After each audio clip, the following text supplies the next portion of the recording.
నిలబడితే మనము only believe chorus మనం పాడదాం. ఓన్లీ బిలీవ్ కోరస్ మనం పాడి వాక్యం చదువుకొని కొద్దిసేపు వాక్యాన్ని మనం చూస్తాం. ఆమేన్ ఆమేన్ ఆమేన్. ఓన్లీ బిలీవ్ అంటే కేవలము నమ్ముము. తెలుగులో కేవలము నమ్మాల్సిందే. మనం సమస్తము సాధ్యమే. ఏమని నమ్మాలి? ప్రభువా, ఈ రామచంద్రాపురంలో వాక్యము లేదు.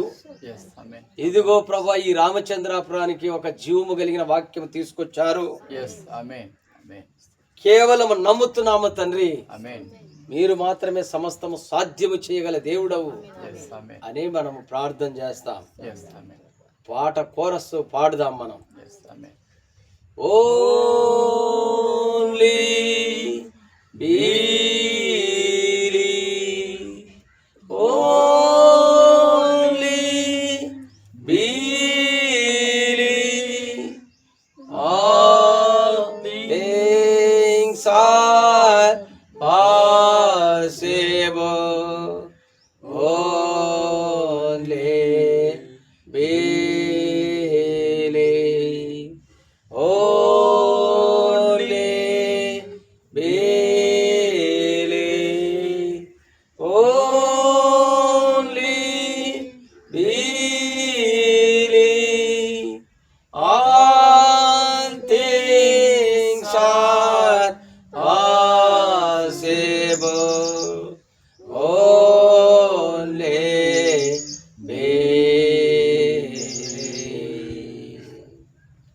సరే, ఈ సమయంలో దేవుని యొక్క వాక్యాన్ని మనం చదువుదాం పిల్లరా.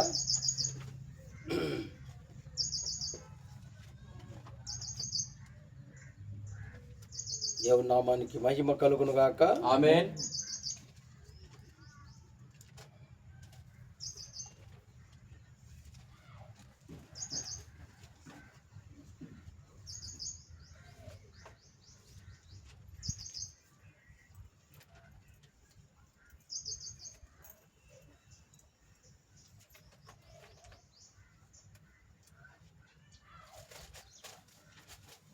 యోహాను రాసిన సువార్త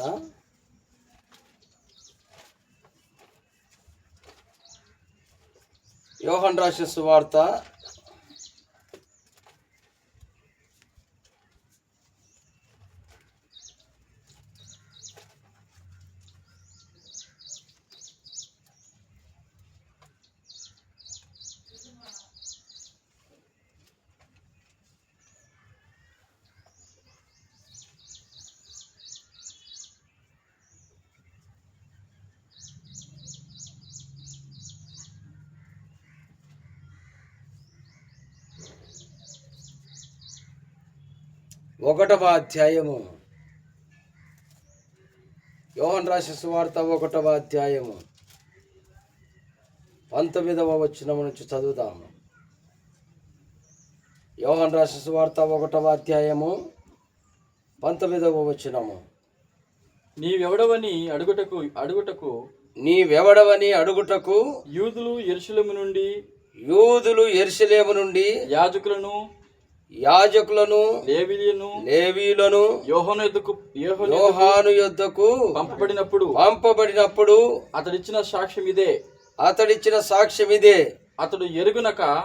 అతడు ఎరుగననక ఒప్పుకొనెను. క్రీస్తును కానని ఒప్పుకొనెను. కాగా వారు మరి నీవెవరవు? నువ్వు ఏలియావా అని అడగగా అతడు కాననెను. నీవు ఆ ప్రవక్తవా అని అడగగా కానని ఉత్తరమిచ్చాను. కాబట్టి వారు నీవెవరవు? నువ్వు ఎవరవు? మమ్మను పంపిన వారికి మేము ఉత్తరం ఇవ్వలను గనుక నిన్ను గూర్చి నీవేమి చెప్పుకొనుచున్నావని అతను అడిగిరి. అందుకు అతడు, ప్రవక్త అయిన యేషయా చెప్పినట్టు నేను ప్రభు త్రోవ సరళము చేయుడని అరణ్యములో ఎలుగెత్తి చెప్పు ఒక శబ్దము అని చెప్పాను.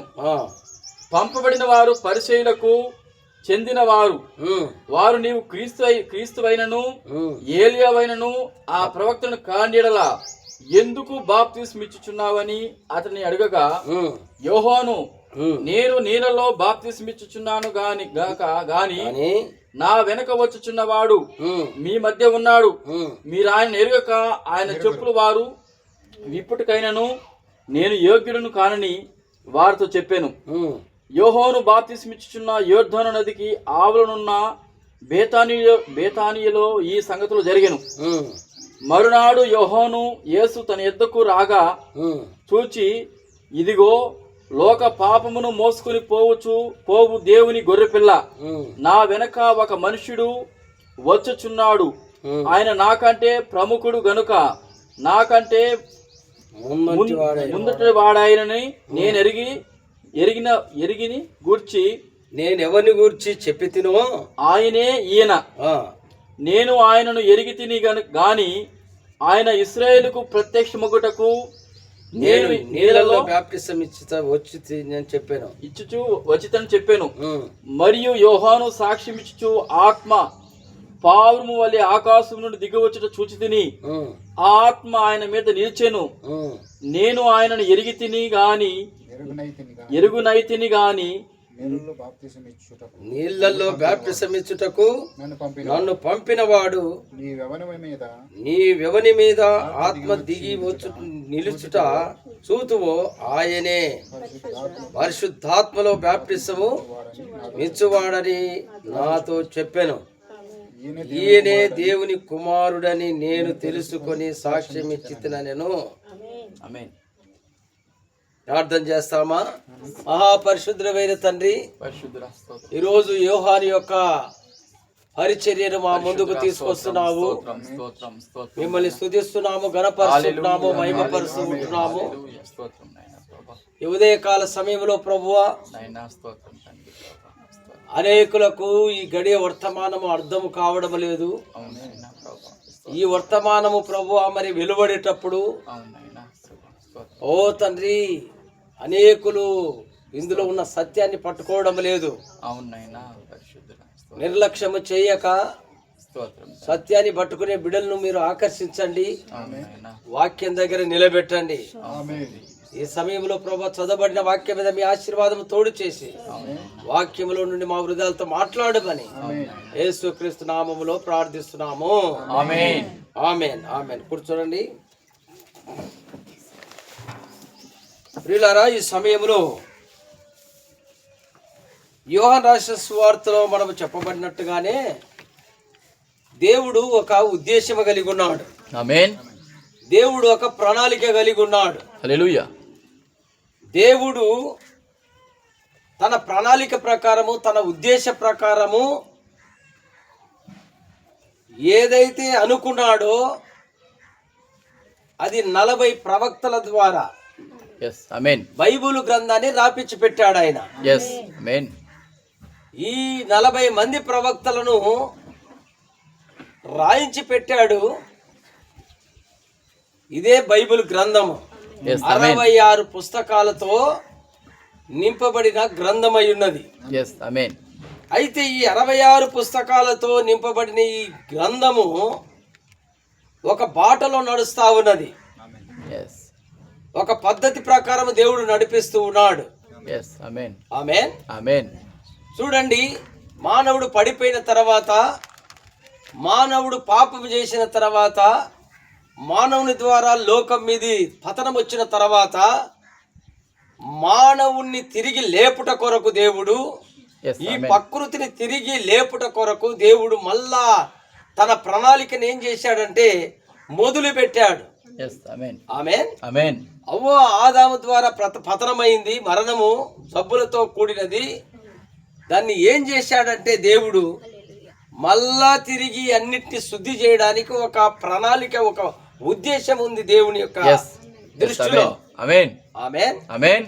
అప్పటి నుండి ఏం చేశాడంటే దేవుడు తిరిగి మళ్ళా సహవాసం చేయడానికి మానవునితో, మళ్ళా ఏ మానవుడైతే పడిపోయాడో ఆ మానవుని దగ్గరికి వచ్చి తనతో సంభాషించి తనతో చెప్తూ ఉంటున్నాడు, నేను చెప్పిన యొక్క ప్రణాళిక బట్టి, నా ఉద్దేశాన్ని బట్టి, నా యొక్క వాక్య ప్రకారము మీరు నడిచిన దినాలంతా మీకు మరణము లేదు, yes, నేను చెప్పిన వాక్యములో నడిచినంత కాలం మీకు ఏ యొక్క హాని లేదు కదా, yes, మీరు ఈ పని చేశారు ఏమి అని అక్కడ సంభాషణ జరుగుతూ ఉన్నది. yes, అది మనకు తెలిసిన కార్యమే. yes, yes, ఏమని, అయ్యా మీరేమో చెప్పిపోయారు, అయితే సర్పము సాతానుడు వచ్చేసి ఈ విధంగా మోసపరిచాడని వారు ఒకరి మీద ఒకరు చెప్పడం ప్రారంభించారు. అయినా దేవుడు వారిని అక్కడెక్కడే శిక్షించవచ్చు, అయితే శిక్షించలేదు. అంటే చంపవచ్చు, మరణానికి పాత్రులు వాళ్ళు, yes, మరణించే విధంగా చేసి ఇంకొకరిని తయారు చేయొచ్చు. అయితే దేవుడు ఆ విధంగా చేయలే. yes, ఆ విధంగా చేసింటే మనం కూడా ఎప్పుడో మరణించాలా. yes, అయితే ఆయన మహాకృప, amen, hallelujah, అగాపే ప్రేమ yes, amen, అప్పుడు వారి మీద పనిచేసింది. amen, hallelujah, మన ప్రేమ ఎలాంటిదంటే, ఇప్పుడు ప్రేమిస్తాము, ఒక గంటకో ఒక రోజుకో ఆ ప్రేమ మారిపోతుంది. yes, ఈరోజు చెప్తాము, రేపు చేయలేకుండా పోతాము. yes, ఇది మానవుని యొక్క ప్రేమ. yes, భార్యాభర్తల ప్రేమ, తల్లిదండ్రులు పిల్లల మీద ఉన్న ప్రేమ, ఇవన్నీ కరిగిపోయే ప్రేమలుగా ఉన్నాయి. yes, yes, ప్రవక్త చెప్తాడు, అది ఫిలియో ప్రేమనంట, అంటే కొంతవరకే ఉండే ప్రేమలవి. yes, yes, సరేనా? yes, భార్యను భర్త చెప్తాడు, నేను ఎంతగానో నిన్ను ప్రేమిస్తున్నానని. ఆ తర్వాత ఆమె ఏదన్నా ఒక వస్తువు ఆ పొయ్యి మీద నుంచి కింద పడేసింది అనుకో, ప్రేమించేవాడు ఏమైపోతాడంటే అప్పుడే షార్ట్ టెంపర్తో లేచేస్తాడు. yes, నీకు బుద్ధి లేదా, జ్ఞానం లేదా, ఆ పొయ్యి మీద చూసుకునేది లేదా? ఎందుకంటే మానవుడు మానవ నైజాన్ని అప్పుడే చూపించేస్తాడు. yes, ఓ ఎందుకు ఆ విధంగా పడిపోయింది, పోనీలే అని జాగ్రత్తగా పరుచుకో, ఈసారికైనా. అలాంటి ఒక మనసు రాదు. స్టార్టింగ్లోనట్టే విలువైనది కింద పోయింది అనుకోండి, ఆ విలువైనది పోయిందంటే మనిషికి భార్య మీద ప్రేమ కాదు, పడిపోయిన దాని మీద ప్రేమ అయిపోయి ఎంపటి ఎవరి మీదకి వచ్చేస్తుందంటే భార్య మీదకి కోపతాపాలుగా వచ్చేస్తాయి. yes, అప్పుడు దేవుడు మానవుడు, రండి అమ్మా కూర్చొని, ఆయన అట్లా కూర్చో, పైన కూర్చో. మానవుని యొక్క ప్రేమ, దేవుని యొక్క ప్రేమను గురించి నేను చెప్తూ ఉన్నాను. yes, amen, మానవుడు బలహీనుడు, yes, మానవుడు ఒకప్పుడు స్ట్రాంగ్ గానే ఉన్నాడు, ఒకప్పుడు సత్యంలో నడిచాడు, yes, amen, ఒకప్పుడు దేవుని కొరకు నిలిచాడు. yes, amen, అయితే ఒక్క స్త్రీ వల్ల ఆ రోజు amen, తన భార్య వల్ల బలహీనుడైపోయాడు. amen, hallelujah, భార్యాభర్తలు బలహీనులైపోయారు. yes, భూమి మీద నీతిమంతుడు లేడు, ఒక్కడు లేడని రాయబడతా ఉంది. yes, amen, అయితే దేవుడు ఏం చేస్తున్నాడంటే, నీతిమంతులు లేడు, ఒక్కడు లేడు అన్న ప్రతి ఒక్కరిని ఏం చేస్తున్నాడంటే తిరిగి లేపుతూ ఉన్నాడు ఆయన. amen, hallelujah, లేపడానికే, స్థిరపరచడానికే, బలపరచడానికి ఆయన వచ్చి ఉన్నాడు. amen, hallelujah, ఆమేన్. amen, నా ప్రియమంటి దేవుని బిడ్డలారా, యేసు ప్రభువులో సుగుణములు కలిగిన వాడు. yes, yes, యేసు ప్రభువులో ప్రేమ, సంతోషము, సమాధానము. సమాధానం, yes, యేసు ప్రభులో మాత్రమే చూడగలము. yes, amen, hallelujah, యేసు ప్రభులో ఉన్నది ఫిలియో ప్రేమ కాదు. yes, కొంచేపు ప్రేమించేసి, yes, కొంచేపు దయ చూపించేసి, కొంచేపు కనికరించేసి ఆ తర్వాత మళ్ళా వదిలిపెట్టే దేవుడు కాదు ఆయన. amen, amen, ఆయన ఎల్లప్పుడూ మనల్ని ప్రేమిస్తూ ఉన్నాడు. hallelujah, hallelujah, క్షణ క్షణం ఆయన భద్రతలో ఉంచుతూ ఉన్నాడు yes, ఆయన. amen, amen, అయితే ఈ మానవుడు ఎప్పుడైతే తప్పు చేశారో, ఎప్పుడైతే తన యొక్క దిగంబరత్వాన్ని చూపించుకున్నారో, దేవుడు వచ్చి వెంటనే వారిని శిక్షించలే. yes, ఇన్ని సంవత్సరాలు బాగుండి ఇప్పుడు మోసం చేశారే, ఇప్పుడు అంత పాడు చేశారే, మీ నుంచి అందరికి మరణం వచ్చిందే, జబ్బులు వచ్చినాయి, వ్యాధులు వచ్చినాయి అని వాళ్ళని ఏం చేయలేదంటే వాళ్ళను చంపలేదు, వారి మీదికి శిక్ష తీసుకురాలేదు. ఆమేన్. అయితే దేవుడు ఎవరికి శిక్ష ఇచ్చాడంటే సర్పానితో శిక్ష ఇచ్చాడు. సర్పానికి శిక్ష ఇచ్చాడు. ఓ సర్పమా, ఓ సాతానా, నేను సృష్టించిన ఆ సృష్టి, ఆ సర్పము ఒక చైన్ లాంటిది. మీకు అర్థమవుతుందా మనం ఎట్లా సృజించబడినామో? ఒక్కొక్కటి చైన్ ప్రకారం చేసుకుంటూ వచ్చాడంట. కోతిని, కోతి తర్వాత ఆ యొక్క దగ్గర సంబంధంలో బాగా గుర్తుపెట్టుకోనండి, చింపాంజీని. అంటే కోతికి దగ్గరలో చింపాంజీ, అంటే కోతి చింపాంజీ ఒకే విధంగా ఉంటది. ఆ చింపాంజీ తర్వాత గొరిల్లా, గొరిల్లా తర్వాత అంటే దగ్గరి సంబంధం. ఇది రాను రాను ఎవరిని చూపించుకుంటుంది అంటే మానవుని దగ్గర తీసుకొస్తుంది. గొరిల్లా తర్వాత సర్పము, సర్పము తర్వాత మానవుడు. చైన్ ప్రకారం దేవుడు సృజించాడు.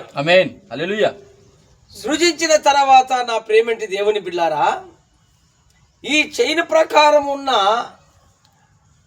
కోతి, చింపాంజీ, గొరిల్లా, సర్పము, మానవుడు, వీటిని కరెక్ట్ గా నిలబెడితే దేవుడు ఒక్కొక్కటి ఏ విధంగా తీసుకొని వచ్చి ఒక స్వరూపాన్ని తీసుకొచ్చాడో. ఆమేన్. నేను ఎందుకు ఆ విధంగా చెప్తున్నానో మీకు అర్థం కావాలి, ఈ స్టోరీ తెలియాలా.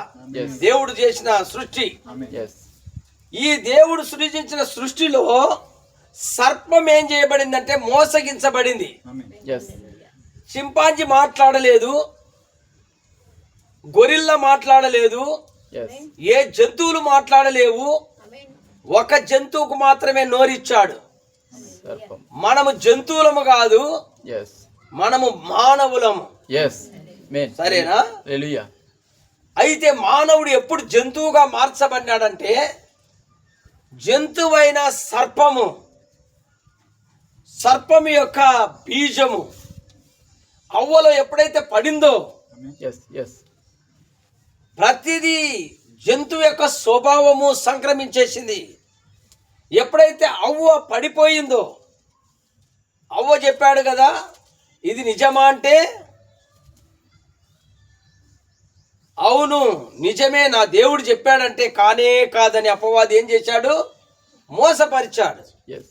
దేవుడు సమస్తాన్ని తన ఉద్దేశ ప్రకారం సృజించి పెడితే మానవుడు కరెక్ట్ అయిన స్థితిలో వెళ్తా ఉంటే అపవాది వచ్చి ఏం చేశాడంటే సర్పములో దూరి ఎవరైతే మానవుతో మాట్లాడతారో ఆ జంతువులో దూరి ఆ జంతువు ద్వారా వాళ్ళని పడగొట్టాడు.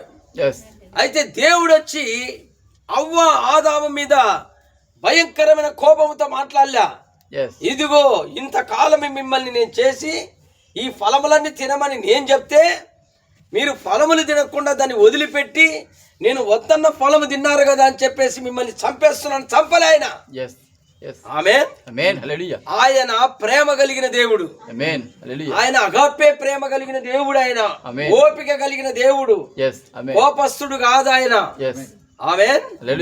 ఆయన తన బిడ్డల మీద ప్రేమతో మళ్ళా తిరిగి లేపుతూ ఉన్నాడు ఆయన. ఆమేన్. నాయనా మీకిచ్చిన వస్త్రముని ఏం చేసిరి? ఆదామా ఆదామా ఎక్కడున్నావు నాయన అని చెప్పేసి అడిగినప్పుడు అయ్యా నీ స్వరము విన్నప్పుడు నేను దిగంబరిగా ఇక్కడ కూర్చొనున్నాను. దిగంబరి అని తెలిపిన వాడెవడు నీకు? నీకు దిగంబరత్వము లేదు కదా. నేను ఇచ్చిన యొక్క వస్త్రం ఏం చేసిన వాక్య వస్త్రం అది. ఏం వాక్య వస్త్రము? తినకూడదు అన్న వాక్య వస్త్రాన్ని దేవుడిచ్చాడు. తినకూడదు అన్న వాక్యాన్ని పక్కన పెట్టి తినేశారు ఇద్దరు. మళ్ళా ఎందుకు నేను రిపీట్ చేస్తున్నానంటే ప్రతి వారంలో ఎందుకు రిపీట్ చేస్తున్నా, మానవుడు పడిపోయినప్పుడు దేవుడు చాలా ఉగ్రుడై కోపస్తుడై వారిని నశింపజేయలేదు దేవుడు. మీకు తెలుసా, వారి మీద ప్రేమ చూపించాడు, వారిని తిరిగి లేపాడు. ఇదిగో నా బిడ్డలకు ఏమి తెలియదు, తిరిగి లేపుదాము. ఎందుకంటే సర్వ మానవాళి పాపము కొరకు దేవుడు మరణించడానికి, దేవుడు రక్తము కార్చడానికి ఒక ప్రణాళికను సిద్ధం చేశాడు. అప్పటి నుంచి ఆమేన్. హల్లెలూయా. మానవుడు నిలబడలేకపోతున్నాడు. ఆ మానవుని పక్షాన నేను పోయి నిలబడతాను, yes ఆమేన్, మానవుడిగా దిగిపోతాను yes అని చెప్పి అపవాదికి ఆపోజిట్ లో, అపవాదికి వ్యతిరేకంగా దేవుడు ఏం చేశాడంటే, ఓ సర్పమా, ఇదిగో నా కుమారుని కుమార్తెను పడగొట్టావు, అయితే ఏ స్త్రీనైతే మోసం చేశావో ఆ స్త్రీల నుంచే నేను వస్తున్నానన్నాడు ఆయన. yes హల్లెలూయా. ఏ స్త్రీని మోసం చేశాడు? అవ్వను మోసం చేశావు కదా, yes ఆ అవ్వలో నుంచే మళ్ళీ నేనే వస్తున్నాను అంటున్నాడు. 3వ అధ్యాయం ఆదికాండం 3:15లో. yes ఆమేన్. ఆదికాండం 3:15వ వచనములు చెప్తూ ఉన్నాడు ఆయన, నీకును స్త్రీకిని, వైరము నీ సంతానానికిని స్త్రీ సంతానానికిని వైరము కలుగుతుంది. yes ఆమేన్. వైరము కలుగుతుంది అంటే సంఘానికిని, సంఘములో వచ్చే యేసుక్రీస్తుకును వైరము. yes ఓ అపవాది, నిన్ను ఏం చేస్తాను, ఆ కొండ మీద నా కాళ్ళ కింద చితక దొక్కుతాను, yes సిలువలో నేను నా బిడ్డల పాపము కొరకే రక్తము కారుస్తాను. yes yes ఆమేన్. ఆమేన్. నా ప్రియమేంటి దేవుని బిడ్డారా, ఈరోజు నువ్వు నేను ఇంకా బ్రతికున్నామంటే ఒక్కొక్కసారి మన జీవితాలు దేవునికి అయిష్టంగా, ఒక్కొక్కసారి మన జీవితాలు మనుషులకు అయిష్టంగా, వారి దృష్టికి, ఇతరుల దృష్టికి మనము తప్పుగానే కనపడవచ్చు. yes ఏది ఏమైనా భూమి మీద ప్రతి మానవుడు ఫాల్ట్లో ఉన్నాడు, పొరపాట్లో ఉన్నాడు. ఏ మానవుడు ఎవరు నీతిమంతులు కానే God కాదు. yes పౌలు గారు చెప్పలేదా, నీతిమంతులు లేడు, ఒక్కడును లేడు. yes మరి ఎట్లా నీతిమంతులుగా ఉన్నారు? యేసుక్రీస్తు ద్వారా నీతిమంతులుగా చేయబడినారు. yes ఆమేన్. ఆమేన్. ఆమేన్. నా ప్రేమేంటి దేవుని బిడ్డలారా, ఈ రోజు మనం ఎవరిని చూడాలంటే నీతిమంతుడైన యేసుక్రీస్తు వైపు చూడాల, yes ఆమేన్. నీతిమంతుడైన యేసు ప్రభు వైపును చూడాల మనం. ఆమేన్. ఆమేన్. నీకు రక్తము కార్చిండేది మన బంధువులు కాదు, రక్తము కార్చిండేది పాస్టర్లు కాదు, yes రక్తము కార్చిండేది ఆ సంఘము ఈ సంఘము కాదు, yes రక్తము కార్చిండేది ప్రభు అయిన యేసుక్రీస్తు. ఆమేన్. హల్లెలూయా. పడిపోయిన మానవుని కొరకు yes ఆ ఏదెను తోటలో జంతువును బలి చేసిండేది yes నీ కొరకు నా కొరకే. ఆమేన్. హల్లెలూయా. దాని యొక్క చర్మాన్ని బయటికి తీసుకొని వచ్చి చర్మపు చొక్కాయిలుగా కప్పిండేది నీ కొరకు నా కొరకే. yes ఈరోజు చర్మపు చొక్కాయి ఎక్కడుంది పాస్టర్ గారు అంటే, వాక్యమే మన చర్మపు చొక్కాయి. yes ఆమేన్. వాక్యమే మనకు చర్మపు చొక్కాయి అని ఎట్లా చెప్తావు పాస్టర్ గారు అని గాని అంటే, యోహాను రాసిన సువార్త 1వ అధ్యాయం 1వ వచనములో, ఆదియందు వాక్యము, నేను వాక్యము దేవుని యొద్ద ఉండెను, వాక్యమే దేవుడై ఉన్నాడు. yes ఆ 14వ వచనంలోకి వచ్చే లోపల వాక్యమే శరీరం అయ్యింది. yes హల్లెలూయా. ఆమేన్. చదువుతారా వాక్యము? యోహాను రాసిన సువార్త 1వ అధ్యాయము 1వ వచనము నుంచి చదువుదాము. చదవండి. యోహాను రాసిన సువార్త 1వ అధ్యాయము 1వ వచనము. ఆదియందు వాక్యముండెను అంటే మొదట్లో ఏమున్నదంట? వాక్యం అంటే ఏదో కాదు, బైబిల్ గ్రంథమే. వాక్యము దేవుని యొద్ద ఉండెను. మీ మాటలు ఎవరిలో ఉన్నాయి? మీ మాటలు మీలోనే ఉన్నాయి. ఇప్పుడు రవి గారు మాట్లాడుతూ ఉన్నారు, ఆ మాటలు ఎవరివి? బైబిల్ ఎత్తుకొని చదువుతూ ఉన్నాడు, ఆ మాటలు వస్తున్నాయి. ఇది చదివేటప్పుడు ఆయనలో నుంచి మాటలు వస్తున్నాయి. ఎవరివేవి? నీవి నావి కాదు ఆయన మాటలు. ఎందుకంటే ఆయన నోట్లోకి దేవుడు ఏం చేసినాడు, దీన్ని తీసుకొని మాట్లాడేది శక్తి పెట్టాడు. మీరు ఎస్ అంటున్నారంటే ఆ ఎస్ అనేది ఎక్కడి నుంచి వస్తుంది? మీలో నుంచి వస్తుంది. ఎవరు ఏం మాట్లాడతారో వాళ్ళలో నుంచి వస్తుంది. అదే విధంగా ఈ బైబిల్ ఎవరిలో నుంచి వచ్చిందంటే మొట్టమొదటిగా దేవుని యొద్ద నుండి బయటకు వస్తా ఉంది. చదవండి. వాక్యము దేవుడై ఉండెను. వాక్యం ఎవరై ఉన్నారంట అంటే ఆ మాట ఆయన ఒకటే దేవుడై ఉన్నాడు. ఆయన ఆదియందు దేవుని యొద్ద ఉండెను. ఆయన ఆది యందు ఎవరు? వాక్యము దేవుని యొద్ద ఉండెను. ఆమేన్. 14వ వచనంలోనికి వస్తాం. ఆ వాక్యము శరీరధారై. ఏ వాక్యము? బైబిల్ గ్రంథము. ఏమైందంట? శరీరం అంటే యేసుక్రీస్తు అయినాడు. yes amen కృపా సత్య సంపూర్ణంగా మన మధ్యన నివసించెను. yes amen ఇప్పుడు వాక్యం ఎవరైనారు? శరీరం అయింది. yes amen ఇది గుర్తు పెట్టుకోవాలమ్మా. yes ఈ వాక్యం ఏమైంది? శరీరమైంది. ఆ శరీరమే యేసుక్రీస్తు. yes amen అయ్యా, గొర్రెలు రక్తము, పొట్టేళ్ల రక్తము మీ పాపము తీసివేయలేదు. ఓ ఆదామా, ప్రస్తుతానికి మీ కొరకు నేను ఇది బలి చేస్తూ ఉన్నాను. రాబో దినాల్లో నేనే రాబోతున్నాను. హల్లెలూయా ఆమేన్ ఇప్పటికి మాత్రము వీటిని చంపి ఈ యొక్క చర్మాన్ని తీసి మీ యొక్క ఆ యొక్క దిగంబరత్వాన్ని కప్పుతూ ఉన్నాను నేను. yes అయితే రాబో దినాల్లో నేనే నా శరీరాన్ని ఇవ్వబోతున్నాను. yes ఆ amen శరీరం ఏదో కాదు కానీ వాక్యము శరీరము. yes hallelujah hallelujah వాక్యం ఎవరైనారు?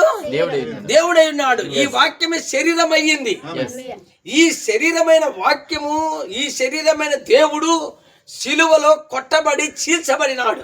yes అందుకనే క్రీస్తు యేసులోనికి బాప్టిజం పొందిన మీరు క్రీస్తును ధరించుకొని ఉన్నారు. ధరించుకొనుట అంటే ఏదో కాదు కానీ వేసుకొనుట. yes ఆమె ధరించుకొనుట అంటే ఏమని అర్థము? ఆ డ్రెస్ ధరించుకొని రా త్వరగా అంటారు. ధరించుకోవడం అంటే ఒక పొలైట్ మంచి ఓడ్ అన్నమాట, మంచి మాట అది. yes పల్లెటూరులో అయితే ఏమంటారు? ఆ చీర కట్టుకొని రాయి అంటుంటారు. yes ఎందుకు? అది మొరటుగా. yes ఆ ప్యాంటు షర్ట్ వేసుకొని రారా అంటుంటాడు. ఆ ప్యాంటు షర్ట్ ధరించుకొని రా అనేది చాలా గౌరవపదమైన మాట.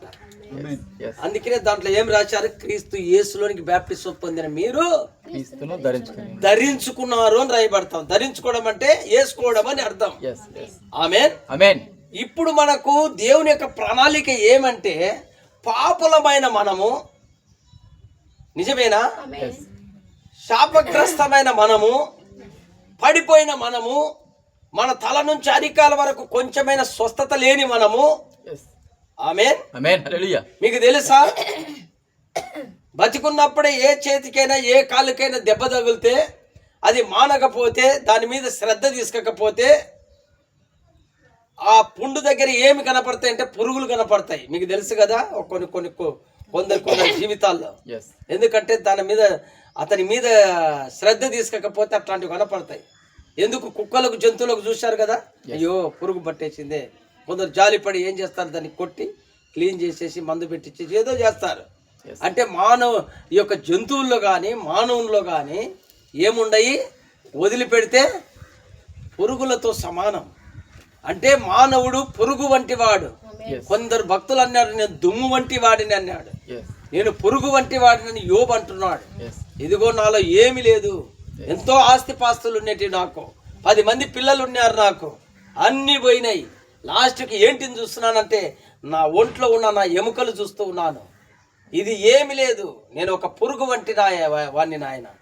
నేను బ్రతకకుండా పుట్టకుండా మంచిదే అని యోబు గారు చాలా దీనమైన స్థితిలో మాట్లాడుతూ ఉన్నాడు. దేవుడు అంటున్నాడు, అలాంటి వారినే, నశించిన వారినే తిరిగి పునరుద్ధరింపజేస్తానని చెప్పి మళ్ళీ యోబుకు సరి అయిన శరీరాన్ని ఇచ్చాడు, మళ్ళా పిల్లల్ని ఇచ్చాడు, మళ్ళా ఆస్తిపాస్తులను ఇచ్చాడు. అది పునరుద్ధరణ. పడిపోయిన వారిని, లోపలికి వెళ్ళే వారిని తిరిగి లేపుట. మన జీవితాలు బాగుండవు, ఇతర దృష్టికి మన జీవితాలు బాగుండవు. నేను మిమ్మల్ని చూసినప్పుడు మీరు నాకు బలహీనులుగా కనపడతారు. అర్థమవుతుందా? మీరు నన్ను చూసినప్పుడు నేను బలహీనుడిగా కనపడతాము. ఒకరికొకరము బలహీనులుగా ఉన్నప్పుడు మనం ఏం చేయాలంటే ప్రభు దగ్గర పడాలా, ప్రభు దగ్గర ప్రార్థన చేయాలి. ప్రభువా, మా జీవితాలు ఇదిగో ఫలాని యొక్క రామచంద్రాపి యొక్క జీవితాలను మీరు రక్షించండి. ఈ ఊర్లో మమ్మల్ని పెట్టావు నాయన, ఎంతో మంది రకరకాలుగా మోసపోతున్నారు. ప్రభు నిన్ను నమ్ముకునేటట్టు చేయి ప్రభు అని ప్రార్థన చేసే బిడ్డలుగా ఉండాలి మనం. అయితే నా ప్రేమేంటి దేవుని బిడ్డలారా, నేను ఏం చెప్పబోతున్నానంటే, మానవుడు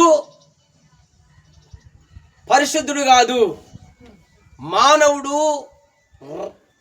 మరణము లేనివాడు కాదు, మరణము కలిగిన వాడు, జబ్బులు కలిగిన వాడు, ప్రతిదీ సంక్రమించిన వాడు. ఆమేన్. అయితే మానవుడు ఇంకొక మానవుని రక్షించుకోలేడు. ఎస్ డాక్టర్లు ఉడక రక్షించలేరు. ఒక్కొక్కసారి డాక్టర్లు ఉడక చేతులు ఎత్తేస్తారు, నా వల్ల కాదమ్మా, ఇది చాలా ముదిరిపోయింది ఈ యొక్క రోగం అంటారు. ఒక్కొక్కసారి ఆమేన్. చెప్పేస్తారు. లాస్ట్కి వెంటిలేషన్ పెట్టాను, మూతికి పెట్టాను, వాడు బ్రతికితే బ్రతకొచ్చు, లేకపోతే లేదు, ఆ దేవుడే అనేసి డాక్టర్లు ఉడక ఏం చేస్తారు, దేవునికి వదిలేసి పోతారు. వస్తారు, చూస్తారు, సరే దాన్ని కానీ మూతికి కానీ అది వెంటిలేషన్ నుంచి మూతికి కానీ దాన్ని తీసేసినామంటే ప్రాణం పోతుంది, ఎందుకులేమ్మా తీసుకుపోండి, ఎందుకులేమ్మా తీసుకోపోండి. ఇట్లాంటి డాక్టర్లు కూడా ప్రాణాన్ని ఇచ్చేవారు కాదు. ఎస్ ప్రాణం ఉన్నప్పుడే ఏదో ఒకటి చేయగలరు వారు చదువుకున్న దాన్ని బట్టి. ఎస్ అయితే ప్రాణం ఇచ్చేవాడు ఎవరంటే, ఆరోగ్యాన్ని ఇచ్చేవాడు ఎవరంటే, తిరిగి లేపేవాడు ఎవరంటే ప్రభువైన యేసుక్రీస్తు. హల్లెలూయా హల్లెలూయా దేవుడి నామానికి మహిమ కలుగును గాక. హల్లెలూయా. నేను చదివించిన దగ్గరికి రావాలా? ఆమేన్. ఎస్ ఆమేన్. మానవుడు ఏమైపోయినాడు? పతనమైపోయినాడు. ఎస్ ఎస్ తల నుంచి అరికాల వరకు ఏ కొంచెం ఉడక లేదు. ఆమేన్ ఆమేన్. ఆమేన్. ఈరోజు బాగుంటే కొంచెప్పటికల్లా అపవాది ఏం చేస్తాడు, ఏదో ఒక దానికి లాగేస్తాడు. ఆమేన్. ఎస్ బాగా బతుకుదాము, చాలా దేవుని కొరకు మంచిగా ఉందామంటే చాలు, ఆ మనసు థాట్ వచ్చినప్పుడే దయ్యం పక్కనే ఉంటది, ఎవరినో ఒకరిని పంపిస్తాడు, లేకపోతే నీలో నుంచే వాడు బయటికి వచ్చేస్తాడు. ఆమేన్. ఎందుకంటే ఇది మానవ నైజము. ఎస్ పౌలు గారు అన్నారు, ఇదిగో నేను ఎంతవరకు అంటే బాహ్య శరీరము దాన్ని లోపరుచుకోవాలనుకుంటున్నాను, కానీ బాహ్య శరీరం అంటే బయట ఉన్న శరీరాన్ని లోపరుచుకోవాలనుకుంటాను, కానీ అది అంతకంతకు బయటకు వస్తా ఉంది. ఆ దేవుడే నాకు సాయం చేస్తున్నాడు అంటున్నాడు. ఆమేన్. ప్రతి దినము మన శరీరాలు ఎవరికి సమర్పించుకోవాలంటే ప్రభువైన యేసుక్రీస్తుకు సమర్పించాలి. ఆమేన్. ఎందుకు శరీరాలు సమర్పించాలంటే ఈ శరీరము పడిపోయింది ఏదేం తోటలో. ఎస్ హల్లెలూయా. తిరిగి దేవుడు ఒక జంతువును బలి చేసినట్టుగానే, మన దేవుడు గొర్రెపిల్ల ఏ విధంగా బలి చేయబడినట్టుగానే మన ప్రభువైన యేసుక్రీస్తు శిలువలో బలి అయిపోయినాడు. ఎస్ ఆమేన్. మనం ఆయనను ధరించుకునే విధంగా చీల్చబడినాడు, కొట్టబడినాడు, రక్తము కారుతా ఉన్నది, ఎస్ తన శరీరాన్ని నలగొట్టుకున్నాడు, రక్తమంతా దారబోసాడు. హల్లెలూయా ఆమేన్. హల్లెలూయా. ఆయన ప్రేమ ఎలాంటిదంటే అగాపే ప్రేమ. ఎస్ హల్లెలూయా. ఆమేన్. ఆమేన్. హల్లెలూయా.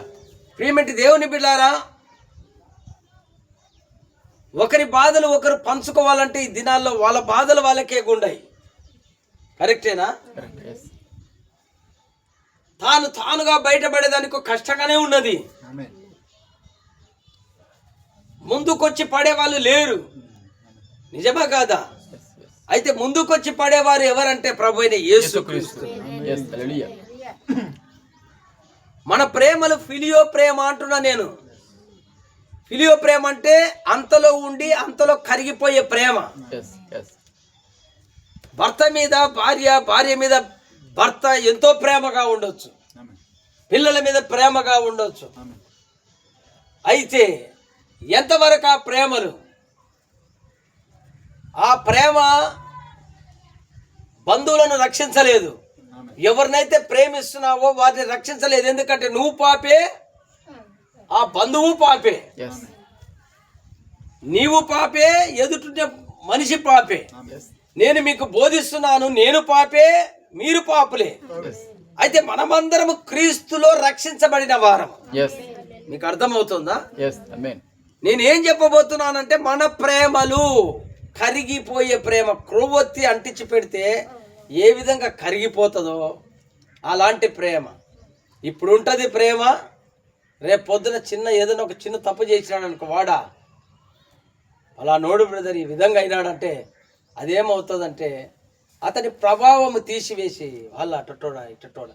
ఎందుకంటే మనం అప్పుడు గమనించాలా, గుర్తించాలా. ఒక క్రైస్తవుడు, ఓహో అపవాది ఈ విధంగా ఆయనను శోధించిందా, ఈ విధంగా బాధ పెట్టిందా, ఆయన కొరకు ప్రార్థిస్తాం, ఒక స్థితికి తీసుకొని వస్తాం. నేను ఎందుకు చెప్పబోతున్నానంటే నా ప్రియమంటే దేవుని బిడ్డారా, ఈరోజు అపవాది ఎక్కడ ఉన్నాడంటే క్రైస్తవుల దగ్గరనే ఉన్నాడు. క్రైస్తవుల దగ్గరనే, కుటుంబాల్లోనే, క్రైస్తవ కుటుంబాల్లోనే వ్యాధులు పెడుతున్నారు, రోగాలు వస్తుంటాయి. ఎందుకంటే బలహీన పడిపోవాలి వీళ్ళు. ఏం దేవుడు అండి, దేవుడు మాతో ఉంటే మా పిల్లలకి ఎందుకు కిట్ అయింది, దేవుడు మాతో ఉంటే మాకెందుకు ఇట్లాంటి కష్టాలు వస్తున్నాయి? మీకు తెలుసా? దేవుడి దగ్గరికి రాకపోయినా వచ్చే కష్టాలు వస్తూనే ఉంటాయి. తెలుసా మీకు? వచ్చే బాధలు వస్తూనే ఉంటాయి. నిజమా కాదా? అయితే ప్రభు దగ్గరికి వస్తే కష్టాలు ఉన్నా ఆ కష్టాల నుంచి దేవుడు విడిపిస్తాడు. గొప్ప విడుదలిచ్చే దాని కొరకే దేవుడు వచ్చాడు. ఆమేన్. దేవుని ఉద్దేశం ఏమంటున్నానంటే ఆయన అగాపే ప్రేమ. అగాపే ప్రేమ అంటే ఏదో కాదు, కానీ అది కొలవలేని ప్రేమ. నువ్వు భూమి మీద ఉన్నంత వరకు ఆయన ప్రేమిస్తూనే ఉంటాడు. ఆయన నువ్వు వ్యతిరేకంగా దేవునికి వెళుతున్నప్పటికీ ఆయన ప్రేమిస్తుంటాడు. ఆయన వచ్చి నాయన ఇట్లా పోకూడదు నాయన అంటాడు. కానీ ఎందుకు వచ్చేసినావు? మానవుడు చూపించే కోపాలను ఆయన చూపించడు. ఆయన అందుకే ఆయన దేవుడైనాడు.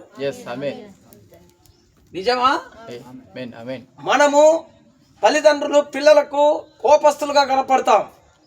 ఏంది ఎప్పుడు మా నాయన కోపడుతూనే ఉంటాడు, ఎప్పుడు ఈమె ఎప్పుడు కోపడుతూనే ఉంటుంది, ఎప్పుడు ఈ పిల్లోడు ఇట్లా చేస్తూ ఉంటాడు అని ఒకరి మీద ఒకరు కోపస్తులుగా చూసుకుంటారు. అయితే దేవుడు అట్లా కోపం చూపించే దేవుడు కాదు.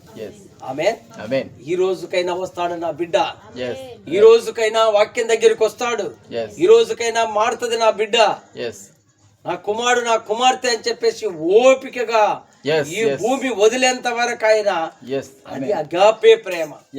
ఏనాడు ఆయన దృష్టి పెట్టి మనం శిక్షించిన వాడు కాదు. ఆమేన్.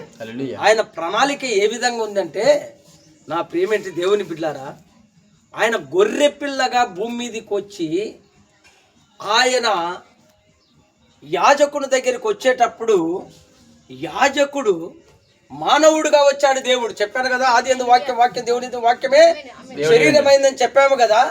ఈ శరీరమైన వాక్యము కన్యకలో వస్తే, కన్యకలో వచ్చిన ఈ శరీరము 30వ ఏట సేవకు వచ్చినప్పుడు ఆయన యవనస్తుడుగా ఎవరి దగ్గరికి వెళ్తున్నాడు? బాప్టిజం ఇచ్చు యోహాను యొద్దకు వెళ్తా ఉంటే ఆయన యేసు వైపు చూస్తూ ఏమన్నాడంటే, ఇదిగో మానవుని మానవ శరీరాన్ని ధరించుకున్న ఈయన దేవుడు అని చెప్పలే. మీకు అర్థమవుతుందా? మానవుడుగానే దిగొచ్చాడు. ఆయన ఏమంటున్నాడంటే, యోహాను గారు ఒక ప్రవక్త, ఇదిగో లోక పాపముని మోసుకొని పోవు ఒక మనిషి అని చెప్పడం లేదు, గొర్రె పిల్ల అంటా ఉన్నాడు. గొర్రె పిల్ల అని ఎవరు మాట్లాడుతుంటే యోహాను గారు చూస్తూ ఉన్నారు. ఈ గొర్రె పిల్ల ఎక్కడ వధించబడిందంటే అవ్వ ఆదాము కాలంలో వాళ్ళిద్దరి కొరకు వధించబడింది. ఆ గొర్రె పిల్లనే ఇప్పుడు ఎక్కడికి వస్తా ఉందంటే నిజ రూపములో వాక్యపు గొర్రె పిల్ల. ఈ గొర్రె పిల్ల ఎవరు? వాక్యపు గొర్రె పిల్ల. వాక్యమే యేసుక్రీస్తు. వాక్యమే శరీరం అయ్యింది. శరీరముతో వచ్చిన యేసుక్రీస్తును చూసి ఆయన గొర్రె పిల్లను చూస్తున్నాడు. గాని ఎవరు? యోహాను గారు గొర్రె పిల్లను చూస్తున్నారు గాని ఒక మానవుని చూడడం లేదు. మానవుని చూస్తే మానవుల్లో ఏమున్నది? పాపం ఉన్నది, జబ్బులున్నాయి, వ్యాధులున్నాయి, అన్ని ఉన్నాయి. నిజమా కాదా? ఎవరిని చూస్తున్నాడంటే నోరెరగని, మాట్లాడని, మౌని అయిపోయే, తల వంచే. ఆమేన్. ఇదిగో నాలో ఏమి మీకు అవసరమో అది తీసుకోండి అని సమర్పించుకునే ఒక గొర్రె పిల్లని యోహాను చూస్తూ ఉన్నాడు. ఇదిగో లోక పాపముని మోసుకొని పోవు దేవుని గొర్రె పిల్ల. ఈయన మీద లోక పాపాన్ని అంతా వేసినా నేను ఇంత పాపం మోయలేనే, నాకెందుకు ఈ కష్టం అని చెప్పేసి ఎగిరిపోయేది కాదు మేకలాగా. ఆయన మోయడానికే, గొల్గొతా కొండకు మోయడానికే ఆయన గొర్రె పిల్లగా వస్తున్నాడు. అయితే గొర్రె పిల్ల అంటున్నాడు. అయితే ఆ గుణ లక్షణములు ఎవరిలో కనపడుతున్నాయంటే యేసుక్రీస్తు శరీరంలో కనపడుతున్నాయి. ఆయన వస్తూ ఉంటే గొర్రె పిల్ల అన్నప్పుడు ఆయన సైలెంట్ గా వింటూ ఉన్నాడు. ఓ యోహాను, నిజముగా నాలో ఉన్న ప్రతిదీ ఒక గొర్రెను తీసుకొని వస్తున్నామంటే ప్రతి ఒక్కరి పాపము తీసివేయుట కొరకు, ఇదిగో నన్ను కడుగుట కొరకు, ఇదిగో ప్రజలకందరికి పరిచయం చేశావు. ఏమని పరిచయం చేశావు? గొర్రె పిల్లగా పరిచయం చేశాడు. యోహాను ఏంటిని పరిచయం చేశాడు? గొర్రె పిల్ల. దేవుడు మానవుని రక్తాన్ని కోరడు, బలిని కోరడు. మానవుని యొక్క బలిని కోరడు, నిన్ను నన్ను చంపడు. అందుకనే ఇస్సాకు యొక్క అబ్రాహాము యొక్క కుమారుడు ఇస్సాకు అబ్రాహాముతో చెప్పాడు, అబ్రహామా నీ ఒక్కగానొక కుమారుని తీసుకొని వచ్చి ఆ కొండ మీద బలి చేయన్నాడు, నా కొరకు బలి చేయమన్నాడు దహన బలి మీద. ఓకే ప్రభు అన్నాడు, తీసుకుపోయినాడు. కానీ దేవుడు అన్నాడు, మళ్ళీ పిలిచాడు, అబ్రహామా అబ్రహామా నేను బలిని కోరువాడను కాను, ఇదిగో బిడ్డ కొరకు ప్రతిగా అక్కడ గొర్రె పిల్ల ఉన్నది. ఆ గొర్రె పిల్ల ఎవరో కాదు, నేను రాబోతున్నాను. ఆ ఇస్సాకు కొరకు ఒకటి ఇవ్వబడినది. ఇదిగో ఆ గొర్రె పిల్ల, అదే గొర్రె పిల్ల ఎక్కడి నుంచి వస్తుంది? చిన్నగా నడుచుకుంటా యోహాను దగ్గరికి వస్తా ఉన్నది. వచ్చినప్పుడు ఆయన చూశాడు, ఇదిగో గొర్రె పిల్ల లోక పాపమును. అక్కడ ఇద్దరు శిష్యులు చూశారు, ఓ ఈయన పాపాన్ని అంతా తీసిపోయే గొర్రె పిల్లనా? అయితే యోహాను మనకు అవసరం లేదు. ఇప్పుడు ఎవరు కావాలి? ఇప్పుడు మనిషి కుమారుడు కావాలి. ఆమె ఇప్పుడు యోహాను అన్న ప్రవక్తను వదిలిపెట్టి ఎవరి కాడికి వచ్చారు? యేసు ప్రభు దగ్గరికి వచ్చారు. యేసు ప్రభు దగ్గరికి వచ్చినప్పుడు ప్రవక్త ఎక్కడికి పోయాడు? జైల్లోనికి పోయాడు, చెరసాల్లోనికి. మన ప్రవక్త కూడా, మన ప్రవక్త ఉన్నన్నాళ్ళు ఏలియా పరిచర్య అని మనం అరుచుకున్నాము. మన ప్రవక్త పోయిన తర్వాత మనిషి కుమారుని పరిచర్య మొదలైంది. 1963లో దేవుడు దిగి వచ్చాడు. మీకు తెలుసా మన ప్రవక్త ఉడక యోహాను మీద ఎట్లున్నదో ఆత్మ, ఏలి ఆత్మ, మన ప్రవక్త మీద గుడక ఏలి ఆత్మ ఉన్నది. మన ఏ ప్రవక్త మీద ఏలి ఆత్మ ఉంటే ఆయన ఉన్నన్నాళ్ళు ఏలియా పరిచర్య తీసుకున్నాడు.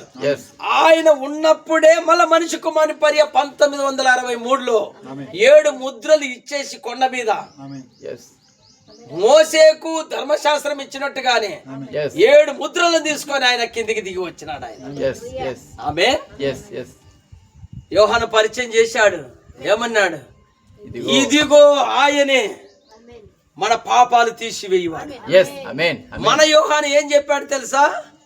ఆమేన్. ఇంకా బాప్టిజం ఇచ్చి యోహాను ఆ రోజు ఏలి ఆత్మతో నింపబడితే, మన యోహాను ఇంకా చెప్పాలంటే పిల్లల హృదయం తండ్రుల తట్టుకు తిప్పడానికి అపోస్తుల బోధను చూపిస్తూ, ఆయన ఎవరో కాదు, ఆ మేఘములో ఉండేది ఆయనే. ఆయనే యేసుక్రీస్తు. ఆయనే వాక్యమై ఉన్నాడు. ఆయన్ని మన కోసం దిగి వచ్చినాడు. నా ప్రియమేంటి దేవుని బిడ్డలారా, ఇది చిన్నగా తీసుకొని వెళ్దాం ప్రతి వారం ఆదివారం. కాబట్టి నా ప్రియమేంటి దేవుని బిడ్డలారా, ఈ ప్రవక్తను పట్టుకున్న శిష్యులు వెంటనే ఎవరిని వెంబడించారంటే యేసుక్రీస్తుని వెంబడించారు. అది చదివించి ముగిస్తాను, సరేనా? ప్రతి వారము ఉదయం ఉంటుంది, 7 గంటలకే రండమ్మా, త్వరగా ముగించుకుందాం మనము. నేను ఒక కుటుంబాన్ని నిన్నటి దినమును దర్శించాను, ఒక సంఘాన్ని. ఆ సంఘములో పాస్టర్ చనిపోయాడు, ఎంతో కాలమైంది. ఆ తర్వాత తల్లిగారు ఉన్నారు, ఆ మందిరాన్ని కాసి పెట్టుకొని మనమనులు వినడం లేదు. ఆ మనమనికి ఇవ్వాలన్నా నెమ్మది లేదు. కోడల్ని ఎక్కడో తెచ్చేసుకున్నారు, ఈస్ట్ గోదావరి ఐదులో. ఆమెతోనే మాట్లాడుతుంటే గంటలు వదలలే. నేనేం చెప్పబోతున్నానంటే, వారి దగ్గరికి సేవకులు లేడు. ఎవరు వస్తారమ్మా ఇక్కడికి? మురళి జోసఫ్ చనిపోయాడు కదా, ఇంకా మీ కుమారుడు వెళ్ళిపోయాడు కదా, నాకు అప్పటి నుండి తెలుసమ్మా, నాకు అయ్యా ఆనందయ్య అనే ఆయన వస్తాడు అని. ఆయన వస్తాడు త్వరగా కానీ, ఎందుకంటే ఇంకొక సంఘం కాడ పోయి చెప్పుకోవాలి కాబట్టి. ఎందుకంటే ఆడు జీతం తీసుకుంటున్నాడు అంట. ఆయన నెల జీతం తీసుకునేది ఇంటింటి కాడ ఏం చెప్తా ఉన్నాడు? నీ ఇంటికి వస్తేనే బిర్యానీ చెయ్యి, నీ ఇంటికి వచ్చే కోడి గొయ్యి. అది ఆయన పేరు ఏం పెట్టారంటే విశ్వాసులు అంతా బిర్యానీ పాస్టర్ అని పెట్టారంట. ఏం పాస్టర్? బిర్యానీ పాస్టర్. ఎట్టుందో చూడండి. ఏం చెప్పినా సంఘ శాఖలంతా మోసపోయినారు. సంఘ శాఖలంతా ఈరోజు ఎవరిస్తారా కానుక? పాస్టర్లంతా ఏమైపోయినారు? సంఘ శాఖ పాస్టర్లంతా కొలాప్స్ అయిపోయినారు. నాకు ఆనందం తెలుసమ్మా, నా పేరు చెప్పు గడగడ వణుకుతాడని చెప్పినా నేను ఒకప్పుడు వాక్యం అయినాక జీవయ్యకు వీళ్ళందరినీ. అయితే జీవయ్య సంఘమంతా వచ్చి బ్యాప్టిజం తీసుకున్నారు. ఆ తర్వాత ఆయనతో పాటు ఉన్నారు, వేదనాయకము పాడు చేస్తున్నాడు అందరు. నేను చెప్పిన వేదనాయకం గురించి అంత మొత్తం కథలు అవునయ్యా అవునయ్యా అని. నేను ఎందుకు వాళ్ళ ఫ్యామిలీ గురించి చెప్తున్నానంటే అక్కడ సంఘం గురించి మీరు ఎప్పుడు చేస్తారమ్మంటే అయ్యా 7 గంటలకే రమ్మని చెప్తాను, మేమేమో 7 గంటలకు కూర్చుంటాము, ఆయన వస్తాడు పద పద పద పద పాడండి పాడండి ఒక పాట పాడండి అయిపోయిందా ఒక చేసింది ఒకటి 2 పాటలు రెండు వాక్యాలు చదువుతాడు, వస్తాను పోయేస్తామమ్మా, వేసినారా కానుకలు, ఇదిగో తీసుకున్నారా పోయినామా, వందనాలమ్మా అని చెప్పేసి పరిగెత్తావు. ఎందుకయ్యా వస్తావు, నాకేం తెలుసమ్మా, నేను లేక మిమ్మల్ని కలిసేసి ఎట్టున్నావో బ్రదర్ పోయిన తర్వాత అని చెప్పి ముసలమ్మాని మిమ్మల్ని కలిసి కలపడడానికి వచ్చినాను. మంచిదయ్యా, ఎప్పుడన్నా మీటింగులకు పిలుస్తాము అని. నువ్వు పిలిచినా పిలవకపోయినా పిలిస్తే మంచిదే, సరేనా? పిలిస్తే ఇంకా మంచిదే, నీ విశ్వాసులు బలపడతారు. నేను చెప్పిన ఏదో ఒక రూట్లో మేము వచ్చి పొద్దున పూట ఇదే సమయంలో నాకు అప్పుడు అనిపించింది, వాళ్ళే 7 గంటలకు కూడేటప్పుడు మేము 6 గంటలకే బయలుదేరుతాము, 7 గంటలకు ఇక్కడున్న దేవుని బిడ్డలు ఎందుకు కూడుకోరు ఆలోచనతో నేను ఈరోజు చెప్పాలని వచ్చేసినానమ్మా. ఇంకొక గంట మనం ముగించుకుందాం ముందర, సరేనా? మళ్ళీ మీరు ఇండ్లకు వెళ్ళి మీ పనులు మీరు డ్యూటీలు చేసుకోవచ్చు, సరేనా? మీతో పాటు రేపు వారానికి కలుసుకొని తీసుకురండి. ఆమేన్. ఇక్కడ చూడు ఏమంటున్నాడు, ఇది ఒకటి చదివించి నేను ముగిస్తాను. 35వ వచనం చూడండి అమ్మా. 1 యోహాను రాసిన సువార్త 1వ అధ్యాయము 35. మరునాడు అంటే మరుసటి రోజు ఎవరు మరలా యోహానును అతని శిష్యులలో ఇద్దరును నిలుచుండగా అతడు నడుచుచున్న యేసు వైపు చూచి, ఎవరిని చూస్తున్నారు వీళ్ళిద్దరు? యేసు వైపు. ఇంకా యోహానును పక్కన పెడుతున్నారు, ఎందుకంటే యోహాను పరిచర్య అయిపోతా ఉంది, ఏలియా పరిచర్య ముగించబడతా ఉంది, మనిషి కుమారుడు రంగం మీదకి వస్తున్నాడు. ఆమేన్.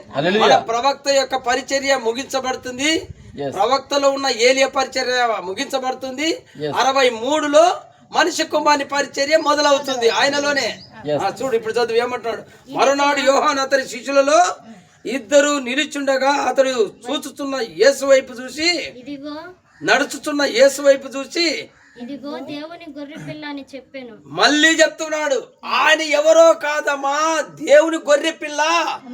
ఆడ చనిపోయినాడే ఏదెన్ తోటలో చనిపోయింది, ఆ గొర్రె పిల్లకు సాదృశ్యంగా దేవుడే దిగి వచ్చేసినాడు. ఆమేన్. మన దేవుడు ఎవరి కోసం దిగొచ్చాడు? మన కోసం దిగొచ్చాడు. మన కొరకు గొర్రె పిల్లలు కాదు చంపబడిండేది, సాక్షాత్తు దేవుడే మానవుడే చనిపోయాడు. అంటే వారికంటే మనం ఎక్కువగా ధన్యులమై ఉన్నాం. ఆయన అంటున్నాడు, ఏమంటున్నాడు? ఇదిగో దేవుని గొర్రె పిల్ల అని చెప్పాను. ఆ మాట చెప్పిన మాట, అతడు చెప్పిన మాట ఇద్దరు శిష్యులు విని యేసును వెంబడించారు. ఎవరిని వెంబడించారు? ఇప్పుడు ఎక్కడి నుండి ఎక్కడికి వెంబడించారు? యోహానుతో పోయేవారు ఇప్పుడు ఎవరిని వెంబడించారు? యేసుని వెంబడించారు. యేసుని వెంబడించినప్పుడు యోహాను ఏమంటున్నాడు? ఏమరా నాతోనే తిరగకుండా మళ్ళీ వాయిన పోతే అట్ట ఏం చెప్పలే. ఓ మీరు కరెక్ట్ అయిన దారి పట్టుకున్నారు. ఈ రోజు ఎట్ట పడితే ఎట్ట పోతా ఉన్నావు, ఇప్పుడు కరెక్ట్ అయిన దారికి రండి అని చెప్పేసి దేవుడు ఏం చేస్తున్నాడు? పిలుస్తా ఉన్నాడు. దేవుడు దారి చూపిస్తా ఉన్నాడు. నిజమా? ఇప్పుడు ఇంతసేపు 2 గంటలు, గంటన్నర 2 గంటలు ఇక్కడ కూర్చొని ఉన్నాము. ఇక్కడ నుండి మళ్ళా బయటికి వెళ్ళాలంటే ఎట్ట పోవాలా?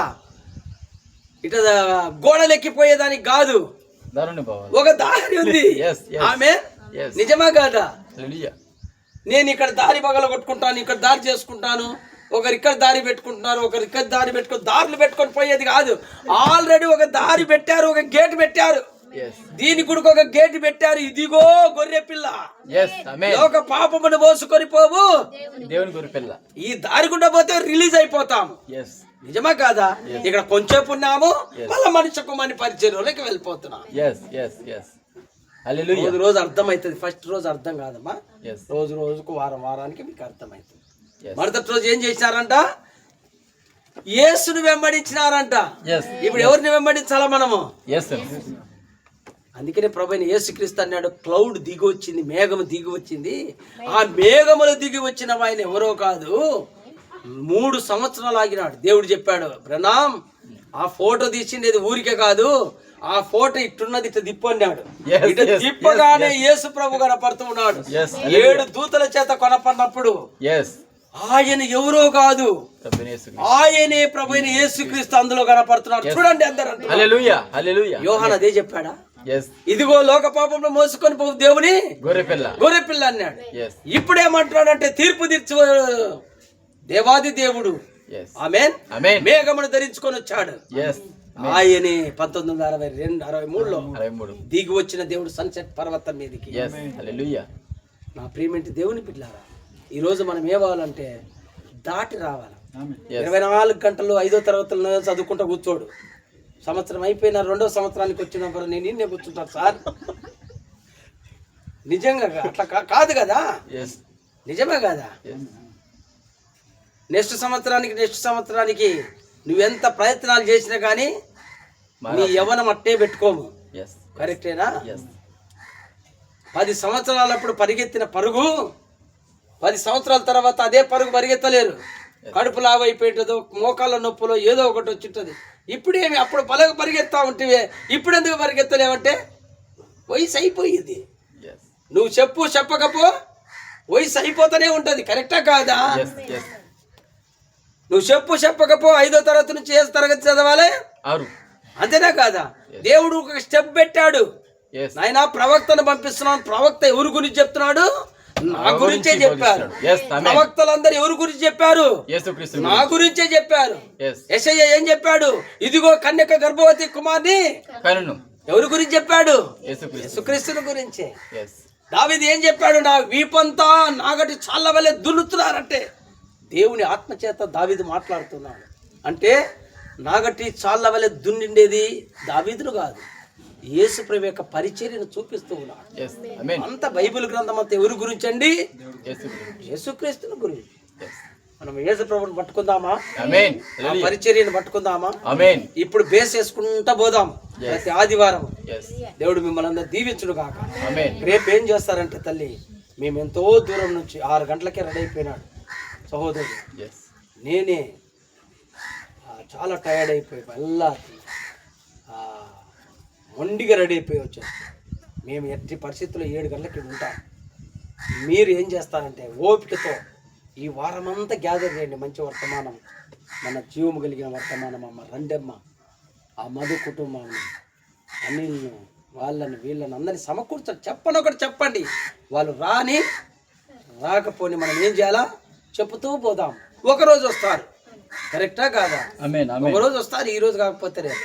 ఒక రాయి పగలలేదు, ఒక రాయి పగలలేదని చెప్పేసి వదిలిపోకూడదు. మళ్ళా సుత్తెత్తుకపోయి మళ్ళా ఒక్కటేయాల, మళ్ళా రాలేదు, మళ్ళీ ఒక వారం పోయి మళ్ళా రాయి అని చెప్పి మళ్ళా ఒక సుత్తెత్తుకొని వేయాల. వేస్తూనే ఉంటే ఒకరోజు ఏం చేయబడుతుంది? అలా అని పగిలిపోతుంది. మీరేం చేయాలా? రండిని పిలుస్తూనే ఉన్నారు. అయ్యో ఆ బిడ్డలు పిలుస్తా ఉన్నారే, ఒక వారం 2 వారాలు దేవుడు ఆకర్షిస్తాడు. మీ ప్రయత్నాలు మీరు చెయ్యాలి. మా ప్రయత్నం వాక్యం చెప్పుకుంటూ పోవాలి. ఆమేన్. ఒక చిన్న పాట పాడదామా? ఒకే ఒక పల్లవి వచ్చిన అక్కడికి మళ్ళీ వెళ్ళాలి కదా మనకు ఆరాధనకు. నాలో నీవు నీలో నేను ఉండాలని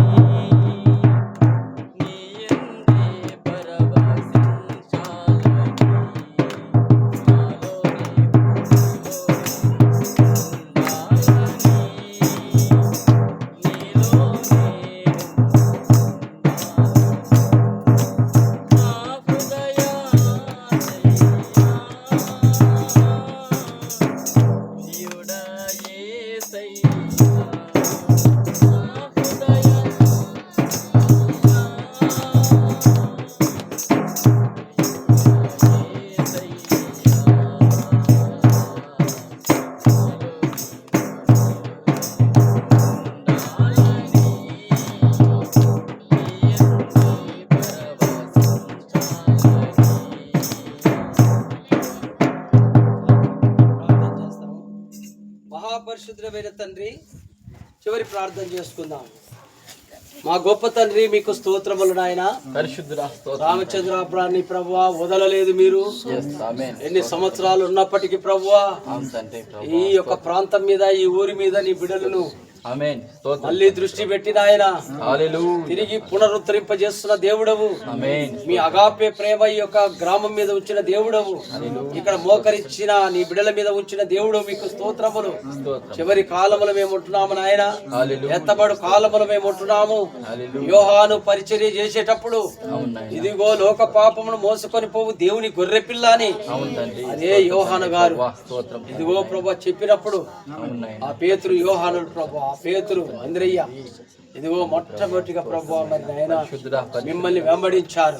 హల్లెలూయా. పరిచయం చెయ్యగానే ప్రభు అవును నాయనా. ఈ రోజు స్తోత్రం తండ్రి. మా ప్రవక్త ఏలి ఆత్మతో నింపబడి అవును నాయనా. ఇదిగో ఎవరో కాదు ఆయనే అవును తండ్రి. సన్సెట్ పర్వతం మీద దిగి వచ్చిన వాళ్ళని చెప్పినప్పుడు మేము నిజముగా ఆ ఇద్దరు శిష్యులు ప్రభువా యేసుని వెంబడించినట్టుగానే హల్లెలూయా. ఇదిగో 1963లో మమ్మల్ని ఆమేన్. ఓ దేవా ఆ వర్తమాన బయలుపాటును మాకు ఇచ్చారు.